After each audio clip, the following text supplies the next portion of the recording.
Queridos irmãos e irmãs, amanhã, no quinto domingo da Páscoa, nós vamos ouvir precisamente o evangelho que ouvimos ontem e o evangelho que ouvimos hoje, com exceção dos dois últimos versículos de hoje.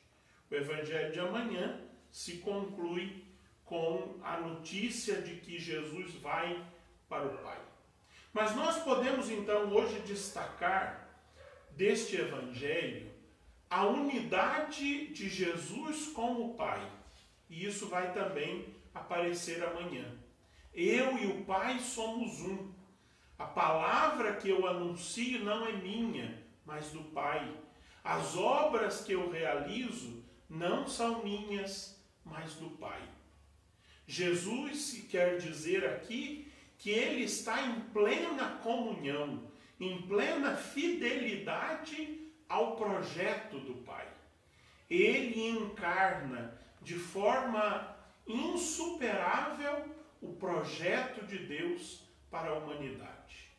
A Gaudium et Spes, a Constituição Pastoral sobre a Igreja e o Mundo do Concílio Vaticano II, vai nos dizer que Jesus é o homem perfeito.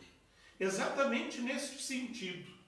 Porque ele realiza com perfeição o projeto de Deus.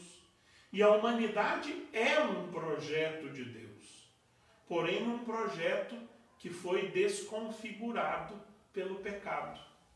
Mas como Jesus é o Filho único de Deus sem pecado, nele o projeto está intacto. E ele realiza, então, com perfeição o projeto de Deus. Nós, filhos adotivos, que fomos desfigurados e desconfigurados pelo pecado, não conseguimos esta perfeição. Conseguimos nos empenhar no projeto de Deus, compreendê-lo com nossas imperfeições e realizá-lo na mesma medida. Mas nós temos uma grande chance. Da mesma forma como Jesus é um com o Pai, o batismo nos fez um com Jesus. E é isso que o Evangelho conclui dizendo: eu vou para o Pai, mas eu vou levar vocês comigo e tudo aquilo que vocês pedirem eu realizarei. Porque eu e o Pai somos um, mas agora vocês comigo também são um. Nós temos essa graça não por natureza, mas pelo sacramento. O sacramento do batismo realiza isso, e nós já ouvimos lá no início do tempo pascal. O sacramento da Eucaristia aperfeiçoa esta entrega que é o projeto de Deus se realizando em nós. E o sacramento da ordem, reconhecido no pastoreio dos legítimos pastores da Igreja, ele nos mantém dentro deste redil daqueles que querem ser um com Cristo e por isso se alimentam da Eucaristia para alimentar este vínculo criado de cada um de nós e de todos nós com o único Filho de Deus que realiza com perfeição o projeto de Deus. O pecado nos desfigurou e nos desconfigurou. Mas a redenção em Cristo, ela nos formatou. Ela nos fez novos e nos deu novamente esta possibilidade. Mas agora, sempre unidos a Cristo. Só unidos a Cristo é que nós somos capazes de realizar o projeto do Pai. E unidos a Cristo como? No seu corpo. Membros do seu corpo eclesial. Como membros da Igreja, corpo de Cristo, nós conseguimos com maior perfeição, não com absoluta perfeição. A absoluta perfeição pertence exclusivamente a Cristo. Por isso só Ele pode dizer, eu e o Pai somos um. Mas nós podemos dizer que somos um com Ele, pois o batismo nos inseriu no seu corpo eclesial E é então dentro deste corpo eclesial, dentro da igreja, que nós tentamos e nos esforçamos, tentamos superar as nossas imperfeições, quer sejam da compreensão do projeto de Deus, quer sejam da execução do projeto de Deus, e vamos construindo um caminho comunitário, onde uns ajudamos os outros e somos ajudados pelos outros nesta busca da perfeição, nesta busca da maturidade de Cristo, como diz São Paulo. Da primeira leitura, nós teríamos muitas coisas a considerar. Começamos que foi no sábado que Paulo e Barnabé foram à sinagoga, como hoje, no sábado. A liturgia às vezes tem dessas delicadezas. Nos põe a ler no sábado o que aconteceu no sábado, nos põe a ler no domingo, 8 dias depois da ressurreição, no domingo da Divina Misericórdia e assim por diante. Mas o que é que acontece? Acontece que Paulo faz um anúncio incisivo. Paulo não mede as palavras. Paulo acusa os judeus de terem matado a Jesus e, não obstante, Deus o tenha ressuscitado. E isso causa um certo incômodo na comunidade judaica. E aí então Paulo diz àquela comunidade de judeus: olha, se vocês não querem acolher a boa nova do Evangelho de Jesus Cristo como Filho de Deus e Redentor, se Israel se fecha a esta boa notícia, a este projeto de Deus de que falávamos no Evangelho, nós vamos aos pagãos. Deus já nos disse que podemos ir aos pagãos. O projeto que Deus tinha traçado era que primeiro o Evangelho fosse anunciado aos judeus, para que o povo judeu realizasse na nova aliança a mesma vocação que tinha da antiga aliança, de ser povo sacramental, de ser o povo que em primeiro lugar realiza o projeto de Deus, mas não para uma vanglória exclusivista. Só nós realizamos o projeto de Deus, nós somos os escolhidos de Deus e assim por diante. Não. A vocação que Deus tinha dado ao povo judeu na antiga aliança e que agora renovava na nova aliança é que o povo judeu realizasse o projeto de Deus e pelo seu testemunho contagiasse os outros povos, as outras nações. Isso não aconteceu na antiga aliança e nós estamos vendo nos Atos dos Apóstolos tão cedo também não aconteceu na nova aliança.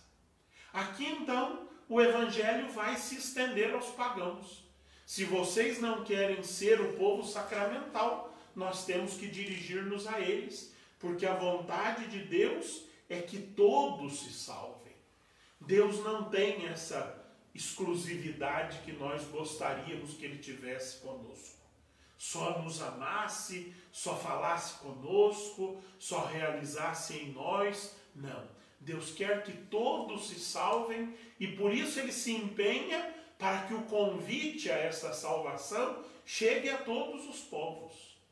Aliás, nós temos lido nestes últimos dias um texto de um teólogo muito feliz nas suas colocações nestes últimos anos, já há um bom tempo, mas tem sido conhecido entre nós nestes últimos anos, e então tem circulado nos meios eclesiásticos, especialmente, um texto do padre Thomas Halleck, em que ele diz exatamente isso, que o sinal das igrejas vazias e fechadas, como estão hoje, são um sinal dos tempos, que nos convida a buscar Deus fora dos lugares onde nós o estávamos habituados ou mal acostumados a buscá-lo.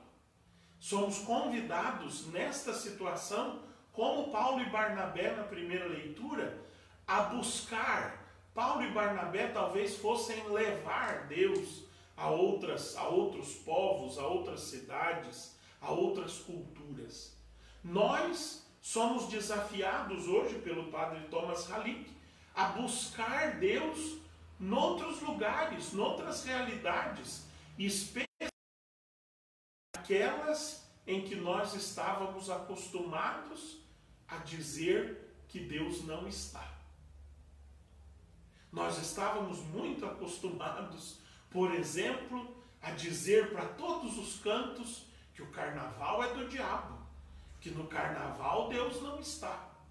E antes de chegar o convite para que nós buscássemos a Deus onde nós estamos acostumados a afirmar que Ele não está, o carnaval já nos deu um exemplo de evangelho, já nos deu um exemplo de proclamação do projeto de Deus, do desejo de Deus de que todos se salvem, levando para a avenida um tema evangélico. Mas nós estamos tão habituados e tão ensimesmados nas nossas compreensões e nas nossas ideias que nós somos incapazes de ver Deus na Avenida do Samba. Somos incapazes, não só lá, em muitos lugares, em muitas pessoas, em muitas realidades. Desculpe a expressão, mas nós somos hoje desafiados a sair da casinha. Somos desafiados a olhar mais longe. Paulo e Barnabé eram dois judeus fiéis. Paulo tinha sido perseguidor dos cristãos em defesa do judaísmo. E agora ele é chamado a dizer ao povo judeu: vocês não querem a Deus? Eu vou anunciá-lo aos pagãos. Isso é uma conversão de São Paulo. São Paulo precisa converter-se para admitir que Deus está mudando o seu povo eleito, que Deus está ampliando a eleição do seu povo, que Deus está, de certa forma, renegando o povo eleito e mandando os seus anunciadores aos pagãos. Nós também precisamos ver e rever constantemente os nossos conceitos de fé e religião. E nesta situação de pandemia, nesta situação de reclusão na igreja doméstica, de afastamento da comunidade eclesial, nós somos ainda mais desafiados a, neste silêncio, neste grande retiro que nós estamos vivendo, a repensar a imagem de Deus que cada um de nós tem, a forma de se relacionar com Deus que cada um de nós tem, a tudo aquilo que diz respeito à presença de Deus na nossa vida e a nossa presença na vida de Deus. É hora de viver este grande retiro que já passa dos 50 dias nesta perspectiva de descobrir onde é que Deus está, onde é que Deus fala, onde é que Deus vem a nós nesta situação em que nós estamos privados da participação presencial na Santa Missa, privados dos encontros de oração presenciais na igreja ou nos setores missionários, privados das visitas dos símbolos cristãos, como a Mãe Rainha, ou a capelinha do Santo Tal, ou de Nossa Senhora não sei do que, nas nossas casas. Aquilo tudo que eram os sinais, as ocasiões habituais da nossa relação com Deus, nos foi tirado. Para duas finalidades, e eu termino aqui. Primeiro, para que nós redescubramos formas essenciais que por vezes nós tínhamos abandonado. O silêncio, a escuta da palavra, a oração em família, coisas que nós tínhamos deixado com muita tranquilidade no passado. E agora Deus nos tira momentaneamente algumas coisas para que nós redescubramos estas. E uma segunda finalidade deste grande retiro, que já passa dos 50 dias. É para que nós descubramos, então, novas faces de Deus na nossa vida, novas formas de encontrar Deus na nossa vida, novos lugares em que Deus nos fala na nossa vida. E o padre Thomas Halík nos recorda: busquem estas novas formas onde vocês costumavam negar a presença de Deus. Pois pode ser ali que Deus está nos falando nestes momentos em que vivemos.